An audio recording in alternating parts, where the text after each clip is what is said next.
Are you 50 or older? This news is for you. The CDC now recommends you get vaccinated against pneumococcal pneumonia.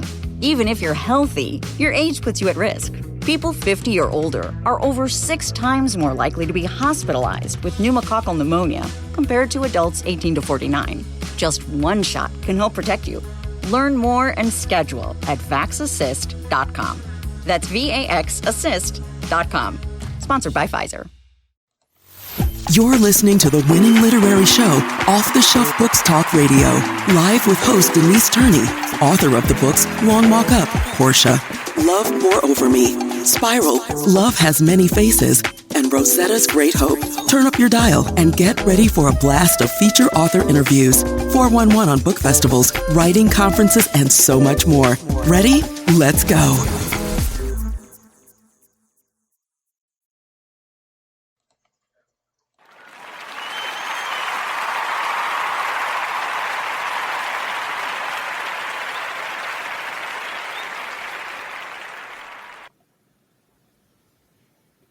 Welcome to this Saturday's Off the Shelf Show. And this is January the 18th. I want to say to everybody out there who celebrates it, and I'm certainly somebody who does, happy Reverend Dr. Martin Luther King Jr. Day, which is on Monday in the United States, January the 20th. But his birthday actually is the same day as my father's, which I love, January the 15th. So I want to say again, happy Martin Luther King Jr. Day, and I thank him for all the work he did, him and his family, during the Civil Rights Movement. So to kick off this show, I started a couple of maybe 2 years ago, starting with a quote. And this quote is anonymous. Just something for you guys to think about and chew on. Don't wait for opportunity. Create it. And again, the source is anonymous. Don't wait for opportunity. Create it. We keep waiting for somebody else to do stuff for us. Go out there and go get it. A lot of everything we see, all the good we see in the world, somebody took the risk and went out and started it. Every organization, every event, every festival, every book conference, every writers conference, every bookstore, somebody had stirred up their courage and didn't wait for the opportunity. They went out and created it, and we get to enjoy it. So I encourage you, don't wait for opportunity to create it. So you are listening to the Winning Book Podcast, Off the Shelf. And we have an awesome author on deck for you today. But before we introduce you to this author, this is a term that came up after the pandemic, COVID, and it was burnout. I started hearing more and more people talk about burnout, and particularly women who also were married and had children, just juggling so many different things. But even people, men and people who don't have they're not married, they don't have kids, they would talk about burnout because due to technology, we can be linked to work 24/7. 24/7. People tell me they get up and check their cell phone for work emails 11 o'clock at night, 2 in the morning. I mean, that's when you can put yourself at risk of burnout. So there's a woman, her name is Delia, in this story, Pieces of Me. She owns her own business. It's what she's always wanted to do. And her business is phenomenally successful. But she's pushing herself. She's starting to push herself too hard. And if this is something where she gets to learn more, it's a book of self-discovery as well. She gets to learn more. She's beginning to, I should say. It's a short story. It's 44 pages. At the end, she's starting to learn more about herself. If this is something, self-discovery, really getting to know more of yourself, maybe that you've hidden from yourself, and then the cool way she comes in to the self-discovery, she's gonna come into her own power for real. If this is something that interests you, I encourage you to get a copy of Pieces of Me, Rushing with Courage into the Day. Again, that's Pieces of Me, Rushing with Courage into the Day, written by yours truly, Denise Turney. And whatever you do, take good care of yourself. Also encourage you to visit me online at www, I don't know why I keep saying that, Chistell.com, Chistell.com. Again, CHISTELL.com. And while you're over there, sign up for my newsletter, The Book Lovers Happy. Drumroll, drumroll. And now let us go and meet our very special off the shelf guest. I'm excited. And this morning's special off the shelf guest is Nicole Bokat. And she is an editor, essayist, and the author of several books, including Redeeming Eve, What Matters Most, The Happiness Thief. Oh, I love that title. And Will End in Fire.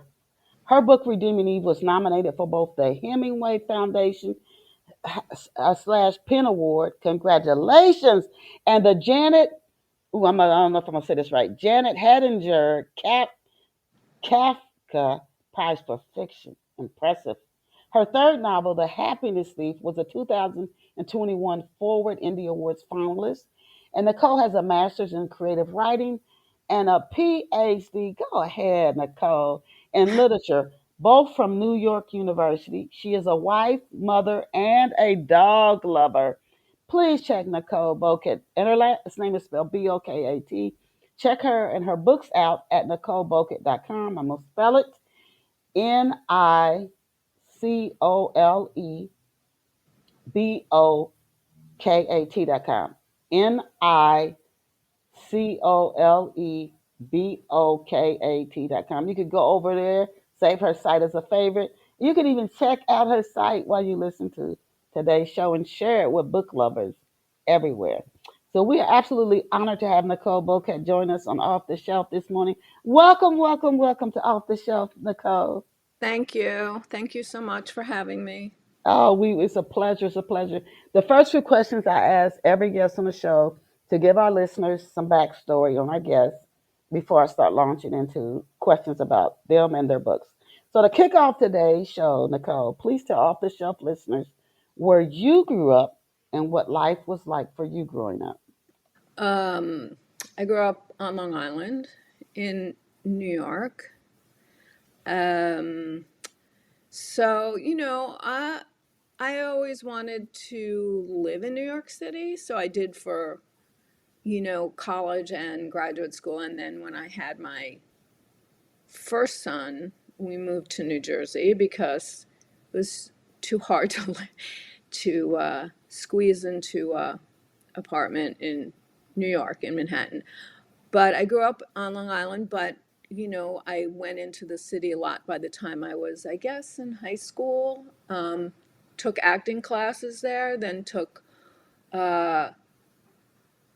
uh, went to college at Northwestern for 1 year in Illinois, but missed uh, New York, missed kind of the anonymity, and yeah, and I just, let's see what else about where I grew up. I was lucky in that I had, pretty much upper middle class background, but um, I wasn't really a real suburban girl, you know. So I really wanted a more of a city life. Mm. Did you have siblings, brothers and sisters? I have two. In fact, this book, which I only in this book has one, but the thing about it, I did have two. I do have two siblings, a brother and sister. But the idea for the book, which was about a house fire, actually happened to us when I was a kid. Mm. And so when you say where I grew up, most of my life, yes, I spent in my childhood in a house, but it's nothing like what happens in my book, but we had a house fire when I was a teenager, and we lived for, I would say about 9, 10 months in a trailer, which was a very strange choice by my parents, but they wanted to kind of oversee what was going on with rebuilding the house. So we lived in quite confined quarters, three of us in one room in a trailer in the driveway rather than renting another house. So I have some experience, although not traumatic in the same way because I wasn't even home when it happened. But So we had a house that was then rebuilt, and that was probably the strangest Hmm. experience growing up. Interesting. Yeah, the whole back of the house, there was an electrical fire. We had people working on uh, the house. I can't remember exactly why. My father, I think, was building an office out of the garage, and it caught on fire. Luckily, my only two people home were my brother and sister, and they got out of the house with the dog, and it didn't burn down. But I came home and there was like, oh, there's no back to my house. Ah, yeah, yeah, yeah. It was like a movie set or something, like, or there's Wow. on a TV, like a theater set, and Hmm. Hmm. like you just kind of walked into the house and then there was like no living room. At the back of the house was Interesting. like the living room. Yeah. Yeah. So I kind of took, this was a very different fire, but when I imagined it, I imagined the house I grew up in and how it was so weird and everything was burned, and um, talking about burnout, everything smelled of smoke and we had to throw out Mm. all our clothes and a lot of books. And then we had to rebuild the whole back of the house, which, there was insurance and it was whatever. But yeah, so that was a strange experience growing up. Um, Mm. so that would Yeah. probably be my most bizarre. Yeah, I can hear it when it still, you can tell it still has impact on you. So whether it was before the fire, and I'm glad everybody was safe before or Yeah. after the fire. What when you were a little girl, what did you dream of becoming? What did you say you want to be when you grew up? Well, it was divided between writing. I started writing seriously when I was around 9 or 10. And then I also really liked acting, although, so I did a lot of shows. I did theater, regional theater, in North Carolina when I was a teenager, summer stock. And I actually had thought I was going to be a theater major, which is why I went to Northwestern for theater. But then I also was really interested in writing, and when I was around 10, I went to summer camp, and over whenever we had rest periods, I would be writing. And so I told my parents, I don't know, I was kind of young to go to summer camp at 10, but I told my parents, like, I didn't want to have to participate in certain activities so that I could write the novel I Oh, want. And they were like, my mother, it was like, go play archery. Like, and I did. wow. No, I did. I mean, I did. It wasn't like dis, they didn't discourage it, it wasn't so much that. It was more like, it's summer, go outside, go swim. Mm-hmm. And I did. I mean, I really like swimming. Um, I wasn't a big sports person, but I did really like swimming. I really liked archery. I was in the shows. And then in middle school, well, junior high, I was into gymnastics. So I had a lot of different interests. It wasn't like I just sat in my room. Mm-hmm. I Well, was, very interested in gymnastics when I was young. And I was in the balance beam, and then I like broke my foot coming off of the balance beam, and that was kind of the end of that career. oh, who? So But yeah, I did a lot, but I was always writing. And so I wrote this book, if you want to call that, because it was pencil, when I was 10, and it was 150 pages. And that was my first attempt, you know, and it was before computers. So I, that old. So, I hand wrote it in camp. And I don't know, I just really enjoyed,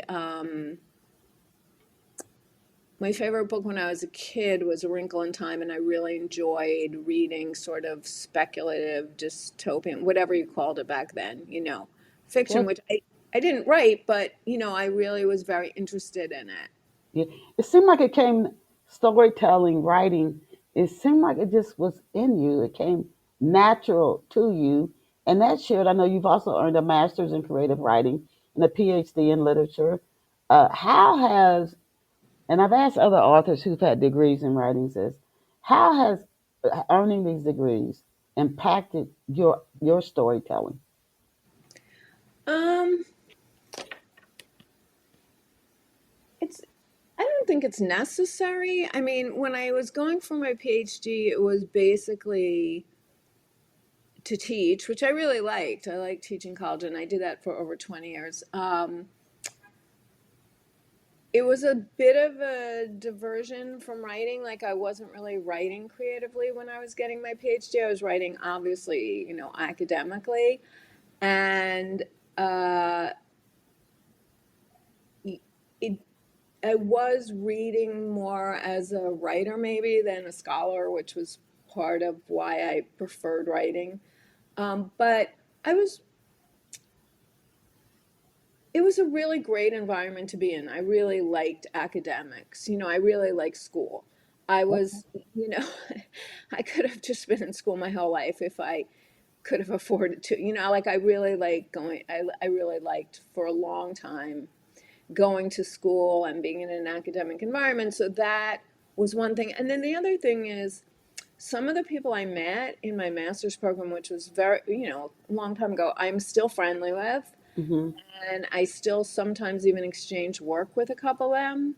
And even if I didn't meet them the year they were in my program, like, I have a friend in town who went a few years later than me, and we sort of like started a writing group out here. So I think a lot of it was just community more than work, although I did get work teaching for a while because of it. So that was fun, and I really loved being in a classroom, Mm. including teaching. Some people get really nervous teaching, and I did at first, a little bit. But I started teaching college classes when I was 25, so I was very young looking, and it was at first. This was at NYU, and it was a little bit hard to get students to see me as the teacher because I looked young for my age, and so I had to like sort of learn how to engage them because they were close enough in age to like look at me like I was not an authority figure, but I still had fun with it. I liked hearing everyone's stories. Hmm. I really loved talking about, like, when I taught like composition, which isn't fiction, and people were writing arguments. They were doing a lot of essays that were argumentative essays, which I guess would be like more like personal journalism. And I just liked hearing their stories, and so that was really fun. And also Okay. teaching critical thinking and how to like write an argument and all that. Okay. We want to now talk about your novels. Can you give off the shelf listeners an overview of your first novel, Redeeming Eve? Oh God, that's so long ago. Yeah. Well, that was probably my only novel that I would call comic, and it was most autobiographical because it was based on a graduate student who sort of freaks out when she has a baby. And her mother is a really big figure, and she's not so sure about herself as a mother and an academic. So she kind of flees her marriage for a little while. But it's also funny. So, or somewhat funny, and it was kind of considered a comic novel in a way that my other ones weren't.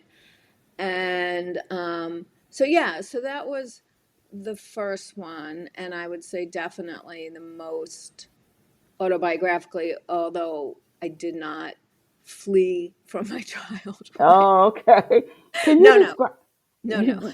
You talked about Eve a little bit. How old is she, and what's her family like? How would you describe her personality in the book?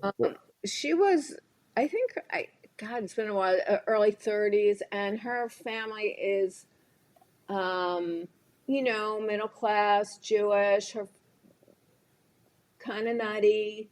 Um, Her mother is a big figure who gets a TV show. Her dad's nice, not as effectual. So a little bit like mine, but not completely. Obviously, my mother didn't have a TV show. It's all kind of exaggerated. Mm-hmm. But she has a basically stable upbringing, Mm-hmm. um, not too extreme, I don't think. Um, and that book I kind of wrote right on the heels of writing my dissertation. So I was trying to figure out how to write a novel. I was trying to figure out from all the input I had from other writers. So I have like some sections and letters and a little bit different than what I would do now. I was very like influenced by academia when I wrote that book. Although, Ah, like, she's a Jane Austen person. She loves Jane Austen. And she really wants her life to be like a Jane Austen character's. Very neat, the opposite of her family. Like a neat ending, mm-hmm. very like clean. Um, there's kind of like she wants rules in life and stuff like that. So, Oh, Eve, she sounds interesting. well, Now, I don't, I told her, how old? You said she's in her 30s. So she's got a little bit of life. She's got some experiences under her, and she's in her 30s. I think So early 30s. I'm she's trying to had some remember. experiences. She sounds like an interesting character. Well, actually, Um, the last book is my youngest character, which is really strange. okay. Now we want to talk about the Happiness Thief next. I want to try to get to all of your books, definitely your latest one. But love the title, as I was telling earlier in the intro, The Happiness Thief. Can you please give us a brief overview of the book, The Happiness Thief? Okay, so this one okay, so it's about two sisters. Well, they're uh, half sisters, and or stepsisters, I guess, because their parents um, married, but so Natalie's mother married Isabel's father. So it's mostly about their relationship, but it's also about a trauma that happened to Natalie, who's the main character, when she was young, and there was a car accident and her mother was killed. Um, Oh, and the thing is that I was really interested at the time, in a lot of these wellness kind of industry, and it was really fun to do a lot of research on like positive psychology. So Isabel, who's her sister, is a wellness guru. So she has a PhD in psychology, but she becomes this sort of like, she has a following. It's not a cult or anything like that. She was well regarded.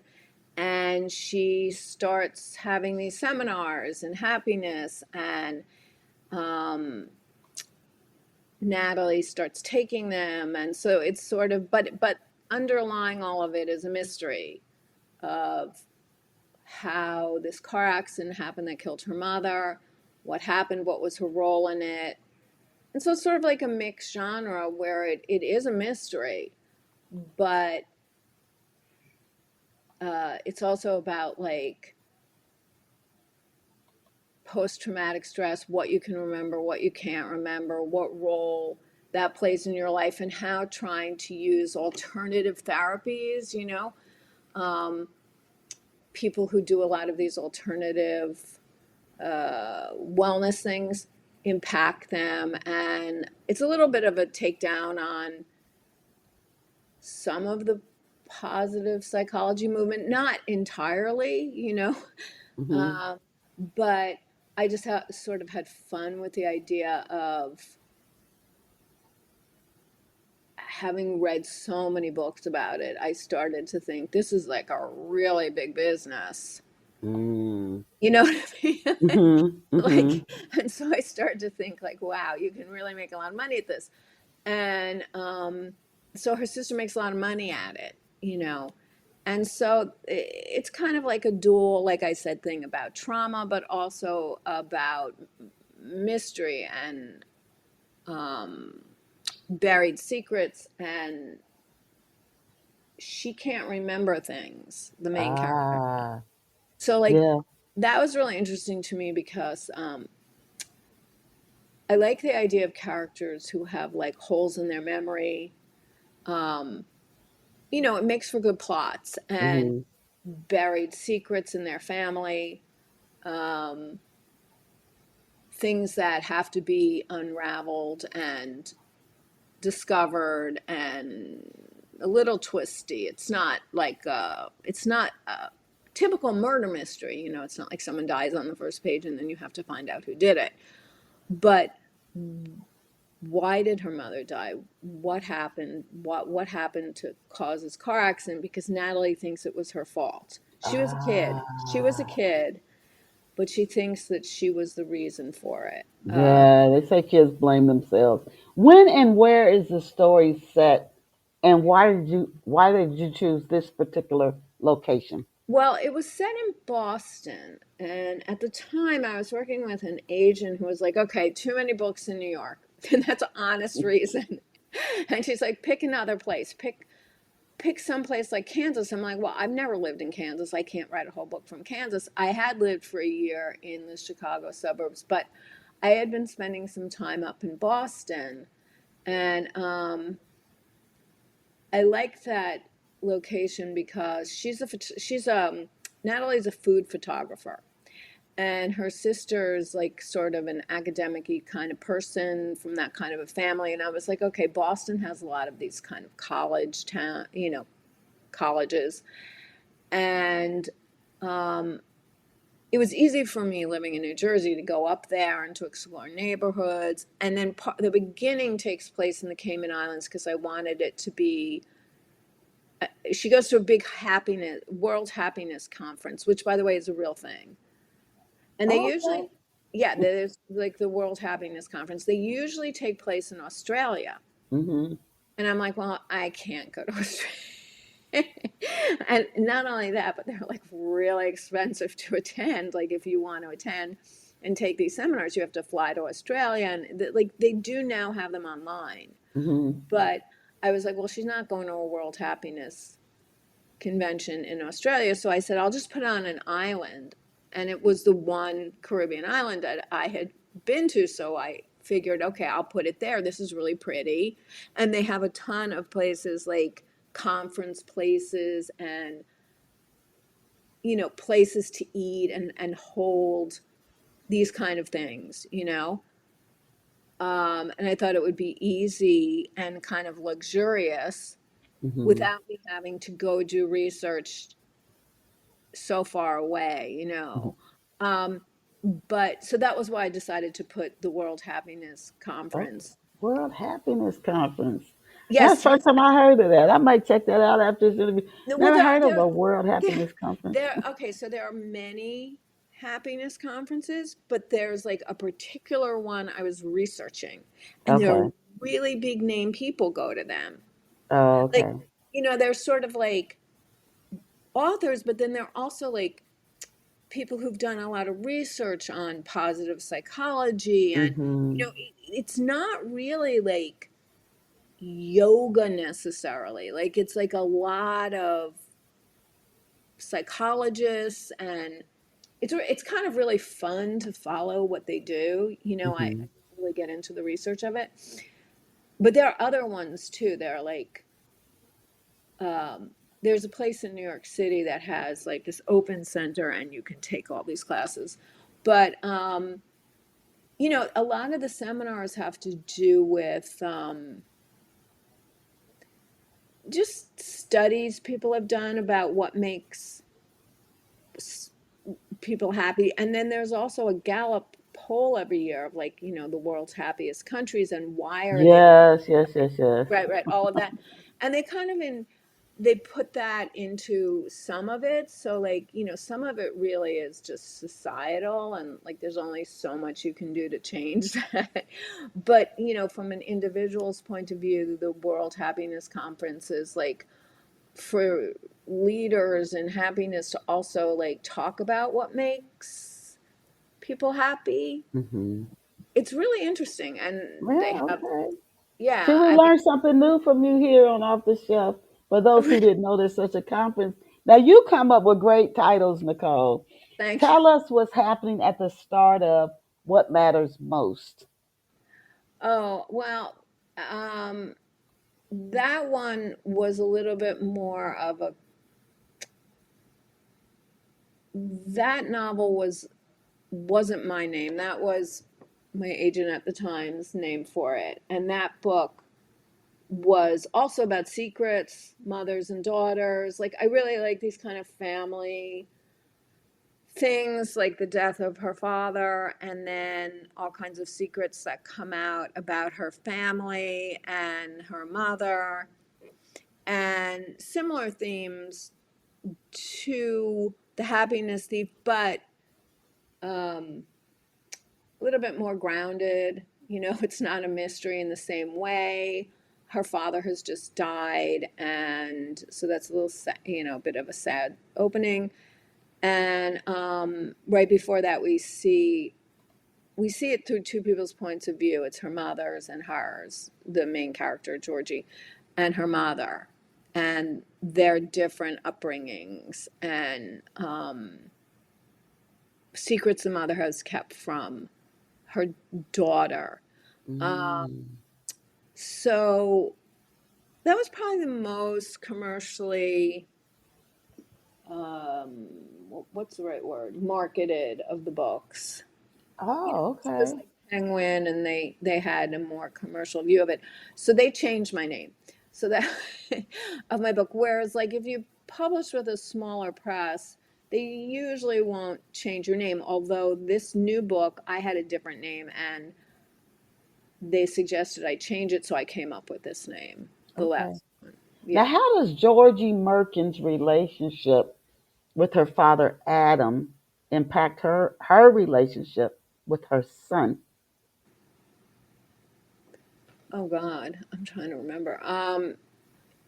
I think, in most of the books, the father figures are pretty um, benign and decent and good people who, you know, um, make the main characters more sympathetic mothers.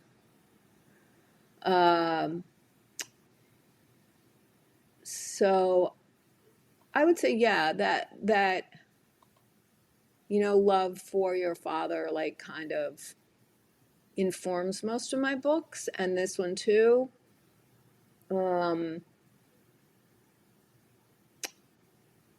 Um, yeah, I don't know. I have to think about it. Okay. Is Georgie, is she like her mother, Estelle? Is she similar to her mother? And No, and then how are they different and how are they alike? mm, Georgie's softer, Okay. and Estelle is very ambitious, Hmm. very, um, she's colder, she's more Mm. successful. So, I mean, that's kind of a theme in a bunch of my books. Not Happiness Thief because the mother's dead. Yeah. Yeah. I mean, but it's kind of a theme, the mother-daughter relationship, the mother-father relationship, the mother-child relationship, although not all of them have sons. Um, But that they're mother-daughter relationship is strained. Would you say that's a theme? in most of them, yeah. Like in my first one, yes, definitely. My first book, it's strained, but not in a kind of comic way. where Okay. like she just wants to get the hell away from her mother because her mother is driving her crazy, but not in like a, traumatic way. It's Hmm. just, like a big personality. And Okay. she's a more gregarious mother than Estelle. Okay. She's more fun. Sound like she's fun. The daughter's friends probably like coming over and being around her mother. Now I want to talk about Will End in Fire. You sort of kind of were alluding to it at the start of today's show. How do Ellie Stone and Josh meet in the book Will End in Fire? Oh no, they're siblings. Oh, Yeah, yeah, yeah. okay. Yeah. Can you introduce us then? Give us some tell us about their personality. If they were like real people, that they were coming to some event and you were going to introduce us Okay. to them. Well, Tell us about Miss, yeah, Ellie and Josh. Ellie's, they're young. They're in their 20s. They kind of have, they had a good relationship when they were young. They are young, but when they were kids. And then as time went by, they sort of started having a contentious relationship. A lot of like there was sibling rivalry in their family. And Ellie is the older one, and she's very, very driven to succeed in the world. And her younger brother Josh gets a soccer scholarship to college, and he's a really good athlete, but he gets addicted to taking Adderall and a bunch of other things in order to thrive as both an athlete and a student, which becomes a problem, which it is a problem at the beginning of the book. We don't see them when they're younger, really, except in one chapter. Um, and so he's going to have to start a program for addiction, which he resents because, he's already, I think, 24 and he's living with his parents, which he doesn't like. And she's living in the city with her best friend from high school, and she has a job, and, there's just a lot of strain between the two of them because Ellie resents all the attention Josh has gotten by being a screw up, you know, because they're young and, she's really doing a good job of things and she's paying off her student loans and all that. So things are not great between them when the book starts. But like I said, when they were younger, they had more of a bond until I'd say she goes to college and Josh is in high school, something like. Ah, And then he becomes a bigwig. He has a girlfriend. He still has the same girlfriend he had from college. Things are strained between them because he's been screwing up. Um, his girlfriend lives in Brooklyn. So this book is really like placed pretty close to home. Um, Ellie lives on the Washington Heights, up all the way uptown in New York with her friend, and Josh is living at home until he can get himself together. how many years apart are they? 3. 3, yeah, like Okay, yeah, so they're not that far apart. no, and Josh was like very popular in high school because he was an athlete, and Ellie was more like she wasn't unpopular. She was just studious and sort of introverted. Ah, okay. I'm seeing that theme in some of your books too. There's Yeah. this outgoing person who really loves being out in the public, and then there's somebody who's reserved. Now, how did Josh get burned, and how do his injuries impact Ellie's and his relationship? Well, I mean, he's in the hospital for the first part of the book. So, Mm. he's really badly injured. So, the main thing is that Ellie was in the house before the fire started and she left. So, Oh, she feels really guilty, wow. like really, really guilty for leaving him there. And Mm. mystery in this book is who started the Oh fire. my gosh. Yeah, and so she was a smoker, not a big one, but Oh he wow. keeps thinking, did she leave a cigarette burning? Did she Oh do my this? But goodness. it's too much damage to figure out Oh what yeah. happened. So the whole book is really like her guilt, what happened, what started the fire, who did it. They had a fight. She left, Mm. and he had just had a fight with his girlfriend on the phone. So she's sort of a semi um, suspect, although not exactly, but she's spoken to, the police are investigate because they have to investigate anything they think might be arson, although most fires are accidents. And I did a lot of research on that. How do you know if it's arson versus an accident? Because, most fire, you have to get a forensic specialist, blah, blah, blah. And they don't really like, the police do interview Ellie a couple of times, but they can't really pin it on her. There's no real proof of what started, so she becomes like sort of obsessed with trying to figure out how it started. Not just to get herself off the hook, but also because like her family's destroyed and she wants to figure out what happened, and like her parents are too traumatized and they are involved with talking to the police, but not um, in the way that Ellie is, because she's doing research and she's trying to figure it out and all that. And she also gets really close to like Josh's circle of friends. Well, mostly his best friend and his girlfriend, to try to see, was he depressed? Was he like suicidal? Was he taking drugs? Did he do this accidentally? Did he leave something burning? So like there's that whole. Well, this mystery, I'm seeing a movie. So when you were writing this, because I watch when I watch, I love to watch mystery movies, and then let's listen to you describe Will End in Fire. Did when you were writing it, did you see it playing out like a movie in your head?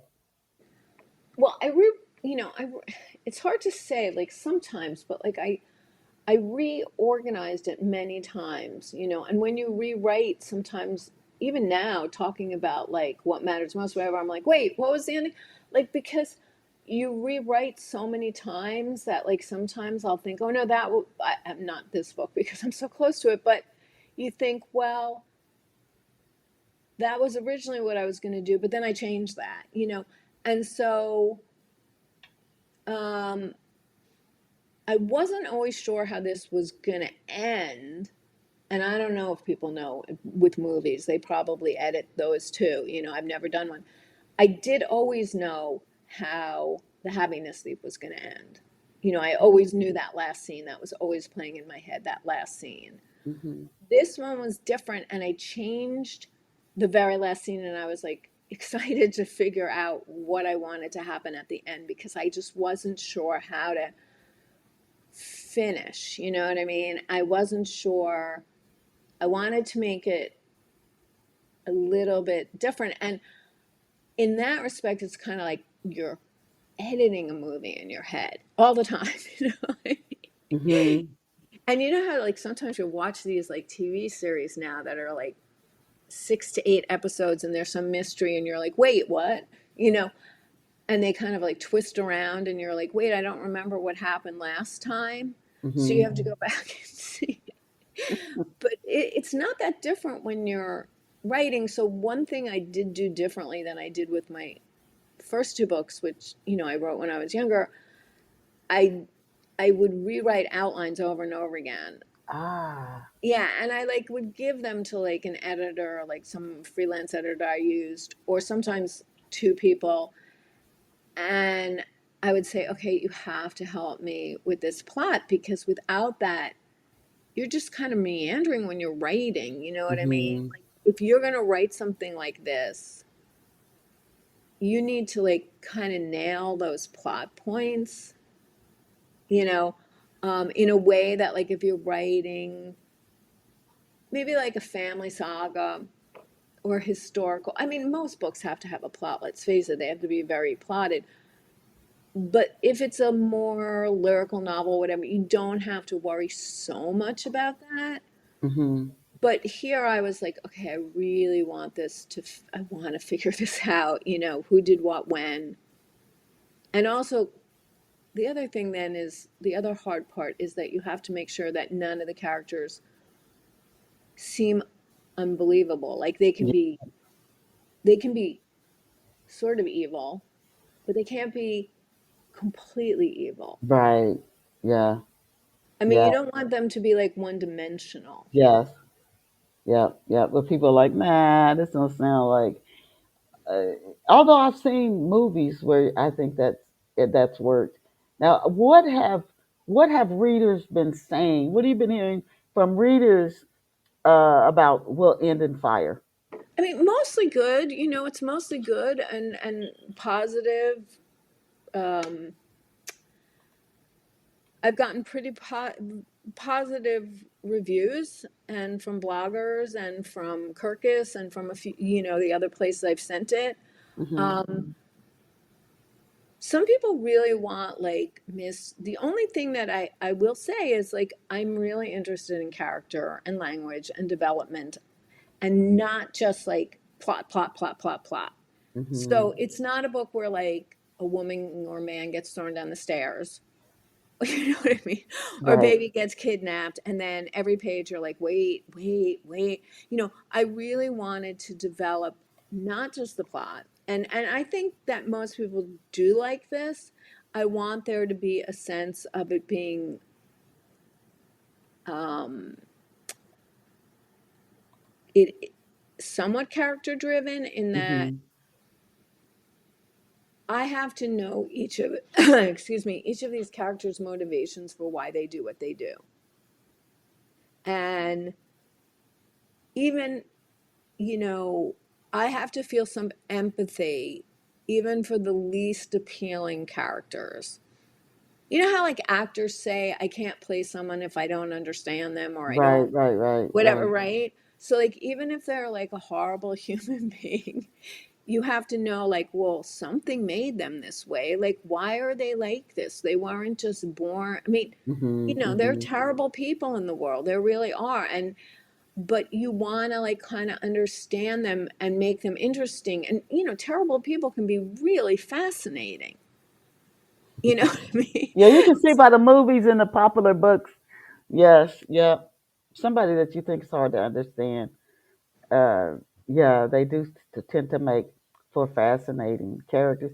I am so happy that you've gotten those great reviews and good ones on Will End. And it sounds like a mystery. I see it as a movie.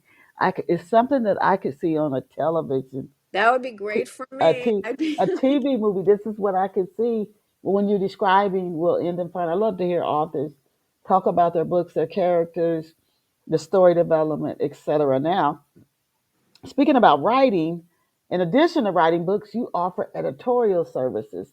Can you right. tell us about some of your editorial services that you offer? Okay, well, I have mostly edited, but I've also ghostwritten some. I ghost wrote a proposal for someone, which just means they give me all their material and I have to shape it. Hmm. That was nonfiction. Those are easier to write, a because you don't really write a proposal for a novel. But Hmm. I actually rewrote a novel for people because their first language wasn't English. Okay. So I did that, and I'm working with somebody now on an idea for a novel. Um, but mostly I edit, which basically means people will send me anything really. There are limits to what I can edit, obviously. Like I'm not gonna edit a science dissertation, but like if it's nonfiction or fiction, it's fine. I've edited essays that have been published like in the Washington Post or Mm. not political. I haven't done, Right. but I've done because they have on staff editors. But I've edited first person pieces, and then I mostly edit. I would say memoir. The most popular are memoirs and novels. Mhm. And what I do is I read the whole book with notes. Um, and if they want line edits, I'll do it. Although, a lot of times they're going to be rewriting, but I can't help myself. So, like, if they make a similar kind of mistake over and over again, Mhm. grammatical or just like plot or character, whatever, I will point out, flesh out the scene here, flesh out the scene there. I don't really, give it a that they're very, only people make a lot of similar mistakes, Okay.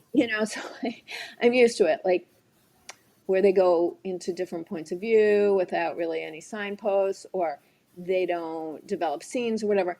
And so I'm very good at, like, the one thing I think I've gotten good at is kind of assessing an overall idea of what's missing and what's strong about a book, Okay. and where the writer really needs to zero in on their book in order to either self-publish or send it to an agent or a small press, whatever their choice is, Mhm. just to make it as polished as possible and also as engaging so somebody feels compelled to read it. And I do go to a writing group where everybody critiques each other's work really quickly. And so it does sharpen your skills as an editor, especially for short pieces. Um, if you're doing it really quickly, you're like, okay, you want to catch the reader's attention. This is what you want. And there's a difference between the marketplace and, you know, what I might enjoy. Like I might, an editor might be looking for something very timely. But what I like about fiction is that I've been doing this for so long with fiction, between studying fiction, going to school for fiction. So even though I can do nonfiction, and I definitely think memoir is close to fiction in structure, Mhm. I really think my strength is fiction. Um, like I said, I think I understand what works the best in fiction. But I have done nonfiction books too. Like I've edited a book about nutrition, that kind of thing. Mhm. You So, know, yeah. no good. Are you taking on new clients for our listeners who might be interested and Oh, and reaching out to you always for your? taking on. I'm always taking on new clients. I have one that I'm working on right now, a longer project. But yes, I take on new clients all the time. And what's really great about it is, like, you know, I'll tell a client, okay, this will take me 3 weeks, and it's done in 3 weeks. Like Mhm. unless there's like an illness or something happens that's Mhm. unprecedented, I will get it done because I can look at a manuscript and know how long it will take me to do. Because there's like an end. It's nice to have sort of like, okay, it's 300 pages. I can tell you how long this will take me. Okay. You know what I mean? It's a little bit different than when you have an ongoing project with people. And I've done that too. I've had clients that I helped over a couple of years, and they'll send me a chapter at a time, or Okay.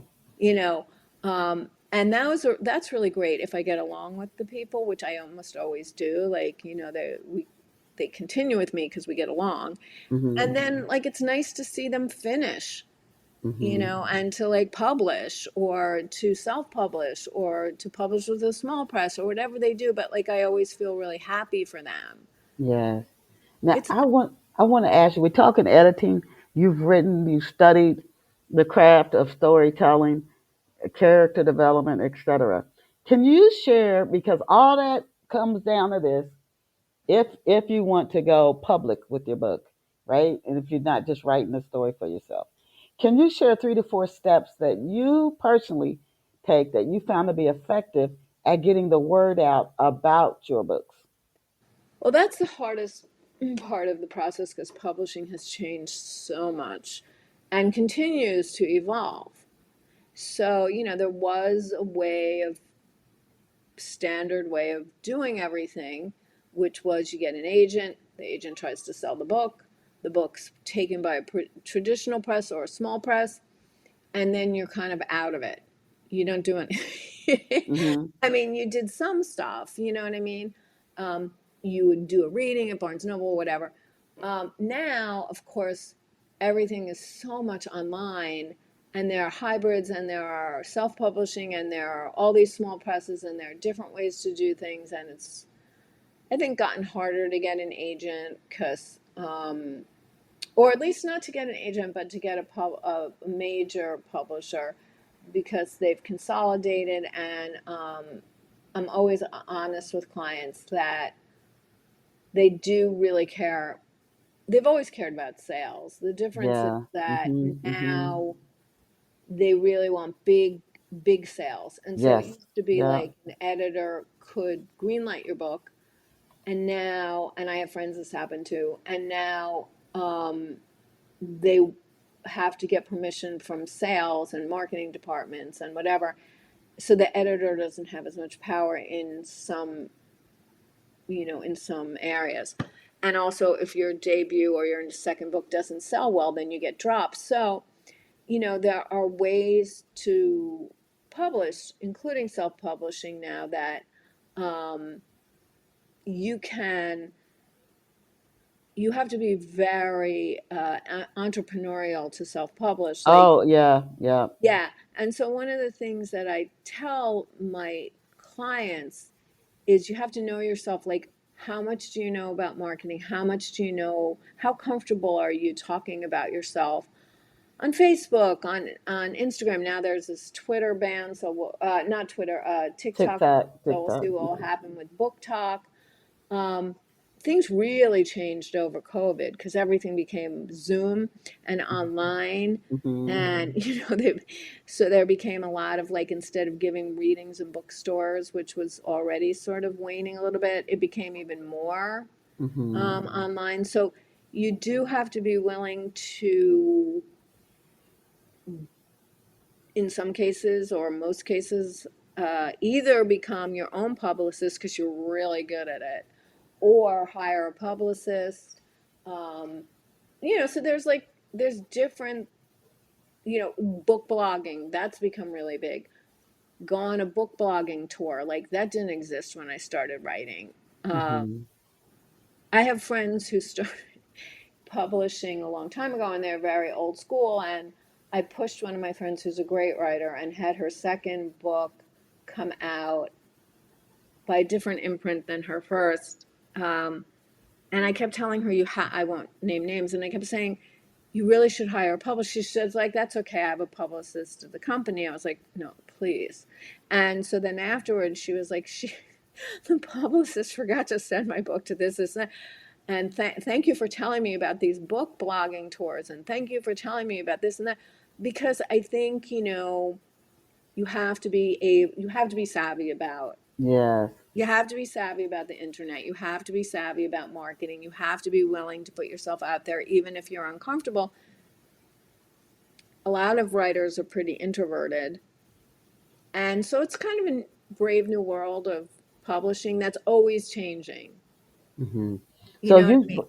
you're the book blogs you're saying, and you can do some in store. I know here where I am, a book manager told me a bookstore that they did have an author come in and do signings during the Christmas holidays, and they did quite well. So some of those, depending on how it's set up, the book signings, the book blogs, social media, video is very popular.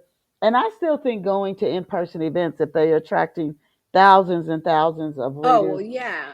and then Yeah. ads, also doing ads at the right locations, those also can help. Because if you're not just writing for yourself, you want to get eyes on your books, you're going to have to figure out how to market and Well, promote for sure. the weirdest thing that happened to me was when I did What Matters Most. I can't remember who hooked me up with this. And my book was, I'm Jewish, but the book wasn't okay. The character was Jewish, but it wasn't a big theme in the book. But somehow I got invited to this group of, it was mostly Jewish women at some club on Long Island. And it was the biggest crowd I'd ever had. And the Wow. book wasn't about, you know what I mean? Like, there was like one, like the Yeah, father, but still, oh my God, that's like yeah. a gift. That So take it, take it. yeah, and so they're like lining up because they were, I was younger at the time, Wow. were older women, and they were buying it for their like Yes. daughters and nephews and what nieces or whatever. And I was like, wow, And so I do know another writer, and she writes historical Jewish fiction. When I say that, I mean like from 2,000 years ago, not the Holocaust or whatever. And so she writes very specifically about Jewish history, ancient Jewish history, or I think one book took place during Napoleon's time. And so she gets invited to a ton, Yes. very hooked up in like these kind of, synagogues or women's groups or councils Mm-hmm. of this or, and that's a really good way to get out there. Like if Yes. you have I'm not gonna like I'm not gonna go to like the burn units and like, but if you can find like your niche, like Yes. mystery writers events or thrillers or crime writer events or people who like certain kinds of books. If you write rom-coms, then you do those kind of things.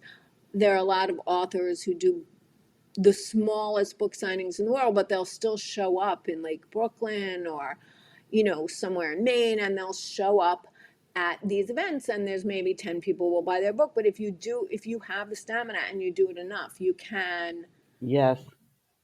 you can get a name for yourself as someone who shows up and reads and signs Mm-hmm. and talks to people who are interested, Yep. book panels, Yeah. those kind of things. Like, I do think that that's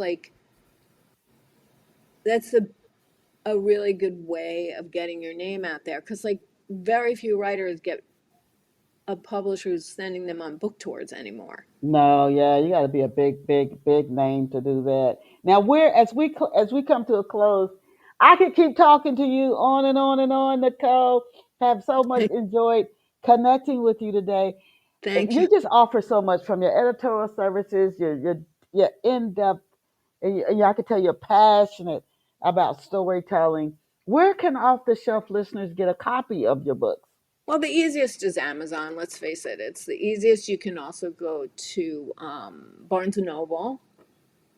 I think it's on Bookshop, but I Amazon or Barnes and Noble is probably the easiest way.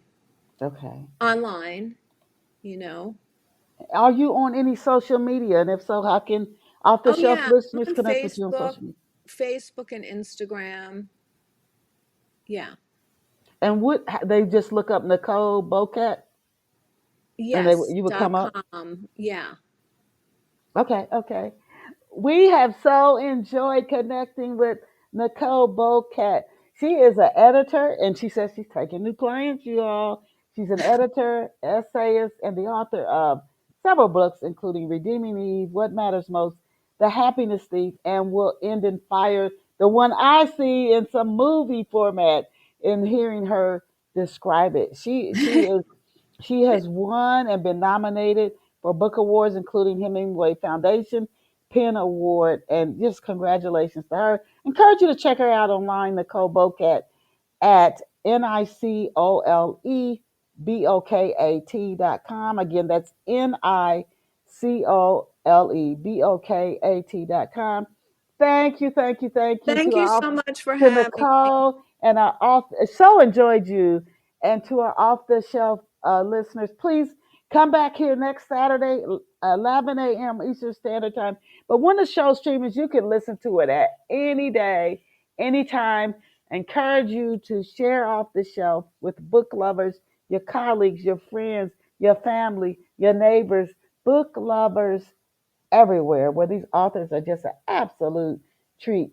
When the show finishes streaming and I get it ready, Nicole, I'll send you a link to the show. To our listeners, as I always tell you, this is the truth.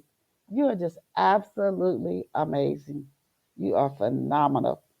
Please go out and create a wonderful day for yourself today. And I'll see you back here at Off the Shelf next week. Thank you and bye for now. Thank you. Hardy fiber cement siding is proven to withstand water, pests, and fire better than wood-based siding. And it looks better while doing it. Hardy siding has been chosen for 10 million homes and counting. See the proof at jameshardy.com. Taxes was waiting around for your taxes to be done, which led to worrying about not getting any money back. Now Taxes is matching with a TurboTax expert who can do your taxes in a day to get you up to $4,000 fast with a refund advance loan. Now this is Taxes. Intuit TurboTax. Get an expert now on TurboTax.com. Expert filing only available with TurboTax Live Full Service. Refund advance has $0 loan fees and 0% APR. Refund advance loans may be issued by First Century Bank, N.A. or WebBank. Terms apply. Subject to approval.